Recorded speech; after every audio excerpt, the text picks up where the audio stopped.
Hello students, good morning. आप सभी का मेरे यूट्यूब चैनल एजुकेशन टॉक में स्वागत है। आज हम गुजरात माध्यमिक और उच्चतर माध्यमिक शिक्षा बोर्ड कक्षा 12 हिंदी मीडियम विषय वाणिज्य व्यवस्था, जिसके अंदर आज हम चैप्टर नंबर 8 वित्तीय संचालन, जिसे अंग्रेज़ी में फाइनेंशियल मैनेजमेंट के नाम से जाना जाता है। स्टूडेंट्स, हमने आगे के वीडियोस के अंदर वित्तीय संचालन किसे कहते हैं उसके बारे में हमने देखा था। वित्तीय संचालन का अर्थ हम देखे थे, उसके लक्षण हमने समझने का प्रयत्न किया था। वित्तीय संचालन का उद्देश्य क्या है उसके बारे में हमने जानकारी प्राप्त करने का प्रयत्न किया था, और वित्तीय संचालन का महत्व क्या है उसके बारे में हमने जानने का प्रयत्न किया था। आज हम जो पढ़ने वाले हैं उस टॉपिक की बात करें तो आज हम पूंजी ढांचा पढ़ने वाले हैं। पूंजी ढांचा किसे कहते हैं, पूंजी ढांचे का अर्थ, उसकी व्याख्या, उसके लक्षण और उसके प्रकार के बारे में आज हम जानकारी प्राप्त करने वाले हैं। पूंजी ढांचे के बारे में जानकारी प्राप्त करने से पहले उसके विचार और व्याख्या के बारे में थोड़ी जानकारी प्राप्त करते हैं।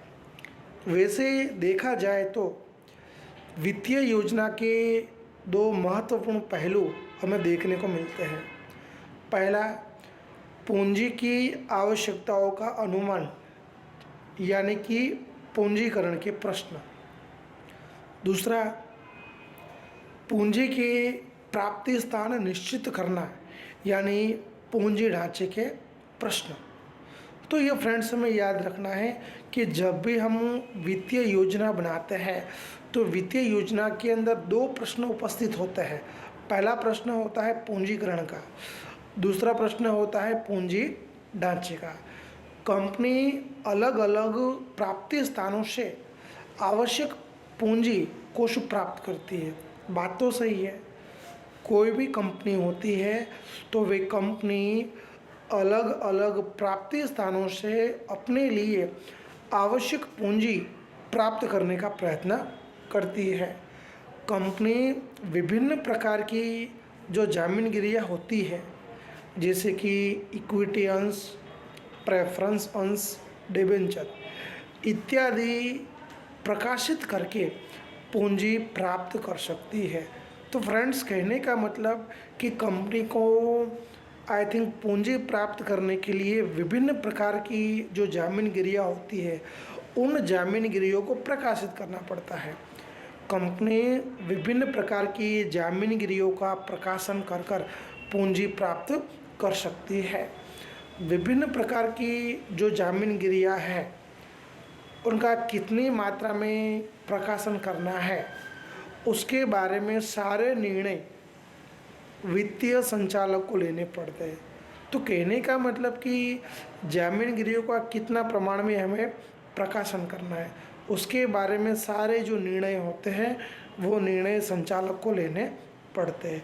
तो ये तो हमने उसका विचार पढ़े, पूंजी ढांचे का ख्याल या पूंजी ढांचे का विचार पढ़े। अब हम बात करते हैं पूंजी ढांचा। पूंजी ढांचा किसे कहते हैं? तो पूंजी ढांचा अर्थात पूंजी प्राप्ति के विभिन्न स्थान, जैसे कि इक्विटी अंश, प्रेफरेंस अंश, डिबेंचर, सुरक्षित कोष और ऋण कोष का मिश्रण। रिपीट करते हैं, पूंजी प्राप्ति के विभिन्न स्थान जैसे कि इक्विटी अंश, प्रेफरेंस अंश, डिबेंचर, सुरक्षित कोष और ऋण कोष के मिश्रण को पूंजी ढांचा कहा जाता है। इस संदर्भ में गैस्टनबर्ग के कथन अनुसार जामीनगिरियों के प्रकार संबंधी निर्णय कंपनी के पूंजी ढांचे में प्रतिबिंब होते हुए देखने को मिलते हैं। तो गैस्टनबर्ग का ये सेंटेंस है। गैस्टनबर्ग का मानना है कि जामीनगिरियों के प्रकार संबंधी जो निर्णय होते हैं वे निर्णय हमें कंपनी के पूंजी ढांचे में प्रतिबिंबित देखने को मिलते हैं और शायद उनकी बात ये सही भी है। अब हम उसकी व्याख्या समझने का प्रयत्न करते हैं। सरल शब्दों में कहें तो पूंजी ढांचा यानी कंपनी द्वारा आवश्यक पूंजी प्राप्ति के लिए उपयोग में लिए गए विभिन्न प्राप्ति स्थानों का मिश्रण। रिपीट करते हैं, पूंजी ढांचा अर्थात कंपनी के द्वारा अपनी आवश्यक पूंजी प्राप्त करने के लिए उपयोग में लिए गए विभिन्न प्राप्ति स्थानों का मिश्रण। हॉगलैंड ने भी व्याख्या दी है।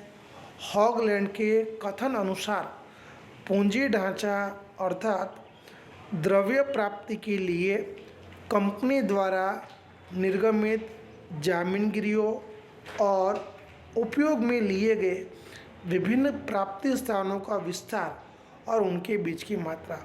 हॉगलैंड का जो सेंटेंस है उसे दोबारा रिपीट करते हैं। पूंजी ढांचा अर्थात द्रव्य प्राप्ति के लिए कंपनी के द्वारा प्रकाशित जामीनगिरियाँ और उपयोग में लिए गए विभिन्न प्राप्ति स्थानों का विस्तार और उनके बीच की मात्रा। तो फ्रेंड्स, हमने यहाँ पे देखा सबसे पहले कि वित्तीय योजना में कौन से दो प्रश्न उपस्थित होते हैं उसके बारे में चर्चा की। उसके बाद पूंजी ढांचा किसे कहते हैं उसका अर्थ देखा हमने। उसके बाद पूंजी ढांचे की जो दो व्याख्या हमने समझने का प्रयत्न किया। अब हम पढ़ने वाले हैं पूंजी ढांचे के लक्षण। पूंजी ढांचे के लक्षण कौन कौन से हैं? तो पूंजी ढांचे का पहला लक्षण है सरलता। पूंजी ढांचा सरल होना चाहिए। पूंजी ढांचा अगर सरल होगा तो हम कम से कम प्रकार की जामीनगिरियों को प्रकाशित कर सकते हैं। जितना पूंजी ढांचा सरल होगा उतने आई थिंक प्रश्न कम उपस्थित होंगे। तो पूंजी ढांचा का पहला लक्षण है सरलता। पूंजी ढांचा सरल होना चाहिए। अगर पूंजी ढांचा सरल होगा तो कम से कम प्रकार की जामीनगिरियों को हम प्रकाशित कर सकते हैं और पूंजी को प्राप्त कर सकते हैं और किसी प्रकार की प्रबंधकीय प्रश्न पैदा होते नहीं हैं। तो इस प्रकार पूंजी ढांचा प्रबंधकीय दृष्टि से सरल होना चाहिए। दूसरा है लाभदायकता। पूंजी ढांचा लाभदायक होना चाहिए। हमें पूंजी ढांचे की योजना इस प्रकार करनी है कि कंपनी को ज़्यादा से ज़्यादा लाभ मिले। अगर पूंजी ढांचा सरल होगा तो कंपनी को ज़्यादा से ज़्यादा लाभ मिल सकता है। कंपनी ज़्यादा से ज़्यादा मात्रा में पूंजी प्राप्त कर सकती है। लेकिन ये तभी हो सकता है कि कंपनी के द्वारा जो पूंजी ढांचा बनाया जाता है वो सरल हो। कंपनी के द्वारा जो पूंजी ढांचा बनाया गया है अगर वो सरल होगा तभी कंपनी को ज़्यादा से ज़्यादा लाभ मिलेगा। कंपनी ज़्यादा से ज़्यादा जामीनगिरियों को आई थिंक प्रकाशित कर सकती है और ज़्यादा से ज़्यादा पूंजी प्राप्त कर सकती है। तीसरा है पर्याप्त वित्त। पूंजी ढांचा ऐसा होना चाहिए कि हमें पर्याप्त मात्रा में वित्त मिल सके। आई थिंक पूंजी ढांचे के अंदर हमें विभिन्न प्राप्ति स्थानों का संयोजन का मतलब होता है मिश्रण। पूंजी ढांचे में विभिन्न प्रकार के प्राप्ति स्थानों का संयोजन हमें इस प्रकार से करना है कि जिसकी वजह से हमें पर्याप्त मात्रा में वित्त की प्राप्ति हो। कहने का मतलब कि हमें जितनी ज़रूरत है उतना वित्त हमें प्राप्त होता रहे। तो इस प्रकार से हमें पूंजी ढांचे की व्यवस्था करनी है। पूंजी ढांचे के जो भी प्राप्ति स्थान होते हैं, उन प्राप्ति स्थानों का हमें इस प्रकार से कॉम्बिनेशन करना है कि हमें पर्याप्त मात्रा में वित्त मिलता रहे। आई थिंक वित्त प्राप्त करने के लिए हमें दूसरे प्राप्ति स्थान को खोजना ना पड़े, हमें वहाँ से एक ही जगह से सारे वित्त की प्राप्ति हो, ऐसी व्यवस्था हमें पूंजी ढांचे में करनी है। चौथा है परिवर्तनशीलता। पूंजी ढांचा परिवर्तनशील होना चाहिए। कंपनी का पूंजी ढांचा परिवर्तनशील होगा तो उसकी वजह से परिवर्तित परिस्थिति में हम उसमें परिवर्तन कर सकते हैं। इसके अलावा आवश्यकता पड़ने पर भी हम उसमें परिवर्तन कर सकते हैं। तो ये भी ज़रूरी है कि पूंजी ढांचा परिवर्तनशील होना चाहिए, जिसकी वजह से बदलते हुए हालात और परिस्थिति के अनुसार हम पूंजी ढांचे में परिवर्तन कर सकते हैं और जो भी हमारी आवश्यकता होती है उन आवश्यकताओं के अनुसार भी पूंजी ढांचे में परिवर्तन किया जा सकता है। लेकिन ये तभी पॉसिबल है कि जब आपके द्वारा बनाया गया पूंजी ढांचा परिवर्तनशील हो। पूंजी ढांचा परिवर्तनशील होगा तभी हम उसमें परिवर्तन कर सकते हैं। पांचवा है मितव्ययिता, अल्प खर्च। पूंजी ढांचे में विभिन्न प्राप्ति स्थानों का संयोजन हमें इस प्रकार से करना है कि पूंजी की लागत अल्पतम रहे, यानी कि पूंजी प्राप्त करने के लिए हमें विभिन्न प्राप्ति स्थानों का उपयोग करना है। और जब हम विभिन्न प्राप्ति स्थानों का उपयोग करेंगे तब हमें पूंजी प्राप्त करने के लिए जो लागत होती है, खर्च होता है, वो खर्च अल्प से अल्प रहना चाहिए। तो हमें ऐसे पूंजी ढांचे का निर्माण करना है। हम ऐसे पूंजी ढांचे का निर्माण करेंगे कि जिसकी वजह से हमें पूंजी सरलता से प्राप्त हो जाएगी और पूंजी प्राप्त करने के लिए जो लागत लगती है, जो खर्च लगता है, उसका प्रमाण अल्प रहे। तो हमें ऐसे पूंजी ढांचे का निर्माण करना चाहिए जिसकी लागत अल्प रहती हो। आगे का लक्षण है संतुलन। पूंजी ढांचा संतुलित होना चाहिए। पूंजी ढांचे के अंदर मालिकी की पूंजी और उधार की पूंजी दोनों के बीच में उचित संतुलन बना रहना चाहिए। अगर उधार की पूंजी का प्रमाण बढ़ जाएगा पूंजी ढांचे में तो पूंजी ढांचा असंतुलित हो जाता है। तो ऐसी परिस्थिति का निर्माण ना हो उसके लिए पूंजी ढांचे में संतुलन होना बहुत ही आवश्यक है। मालिक की अपनी जो पूंजी होती है वे पूंजी और उधार की पूंजी, उन दोनों के बीच में बैलेंस होना चाहिए। तो किसी प्रकार के कोई प्रश्न पैदा होंगे नहीं।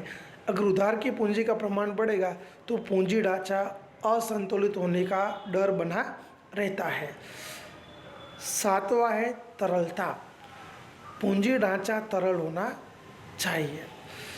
पूंजी ढांचा अगर तरल होगा तो उसकी वजह से दायित्व या देने का जो भुगतान है वो भुगतान हम समय पर कर सकेंगे। लेकिन उसके लिए तरलता का गुण होना ज़रूरी है।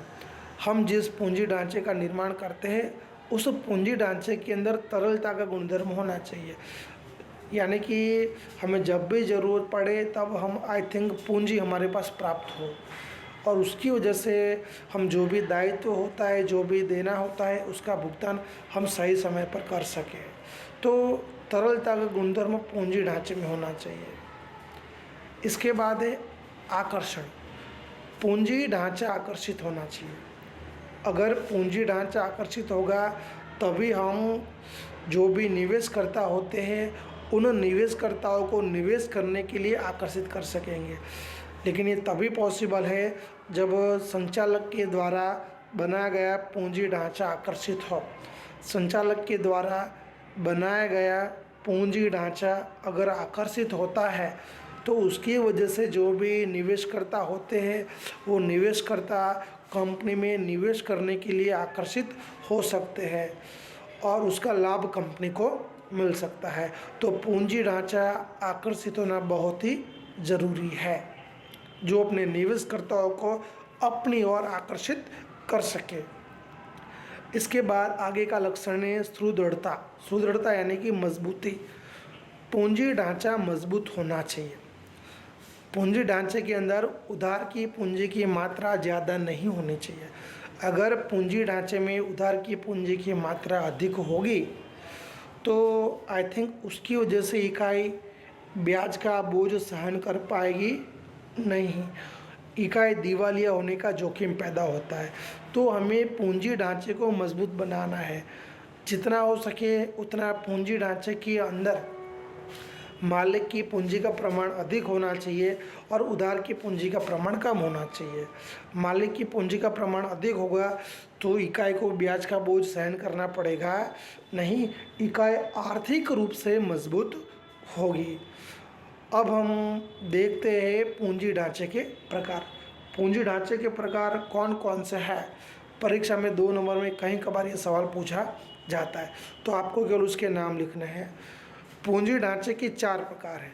पहला, मात्र इक्विटी अंश का पूंजी ढांचा। दूसरा, इक्विटी अंश के साथ प्रेफरेंस अंश का पूंजी ढांचा। तीसरा, इक्विटी अंश के साथ डिबेंचर का पूंजी ढांचा। और चौथा, इक्विटी अंश के साथ प्रेफरेंस अंश और डिबेंचर का पूंजी ढांचा। तो पूंजी ढांचे के 4 प्रकार हैं, आपको चारों के नाम याद रखने हैं। पहला, इक्विटी अंश का पूंजी ढांचा। दूसरा, इक्विटी अंश के साथ प्रेफरेंस अंश का पूंजी ढांचा। तीसरा, इक्विटी अंश के साथ डिबेंचर का पूंजी ढांचा। चौथा, इक्विटी अंश के साथ प्रेफरेंस अंश और डिबेंचर का पूंजी ढांचा। तो दोस्तों, आज के वीडियो के अंदर हमने पूंजी ढांचे के बारे में देखा।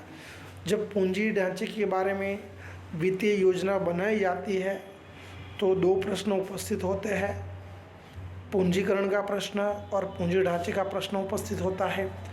इसके बाद हमने आई थिंक कंपनी को विभिन्न प्रकार की जामीनगिरियाँ प्रकाशित कर पूंजी प्राप्त करती है, कितनी मात्रा में जामीनगिरियाँ प्रकाशित करनी है उसके बारे में सारे निर्णय संचालक को लेने पड़ते हैं। उसके बारे में पूंजी ढांचा किसे कहते हैं उसका हमने अर्थ देखने का प्रयत्न किया।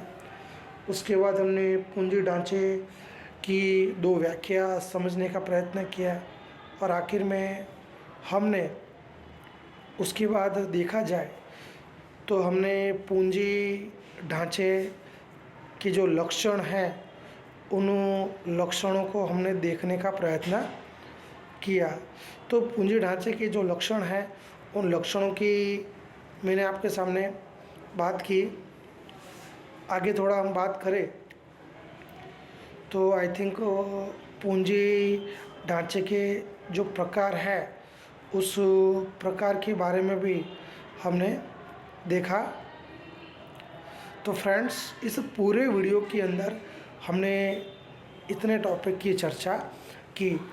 अगर आपको हमारा ये वीडियो पसंद आता है तो इस वीडियो को लाइक कीजिए, ज़्यादा से ज़्यादा शेयर कीजिए और हमारा ये जो यूट्यूब चैनल है जिसका उद्देश्य बच्चों को ऑनलाइन शिक्षा देना है, तो ज़्यादा से ज़्यादा स्टूडेंट इसमें जुड़े से प्रयत्न कीजिए। आपके कोई प्रश्न हो, कोई ओपिनियन हो, कोई सवाल हो, कोई क्वेरी हो तो आप हमें कमेंट बॉक्स में लिखकर भेज सकते हैं, हम उसका सॉल्यूशन करने का पूरा प्रयत्न करेंगे। आगे के वीडियोस में हम फिर से आपके सामने एक नए टॉपिक के साथ उपस्थित होंगे और फिर से ये पठन पाठन का जो सिलसिला है वो शुरू करेंगे। तब तक जय हिंद, जय भारत, वंदे मातरम, भारत माता की जय, धन्यवाद, अस्तु।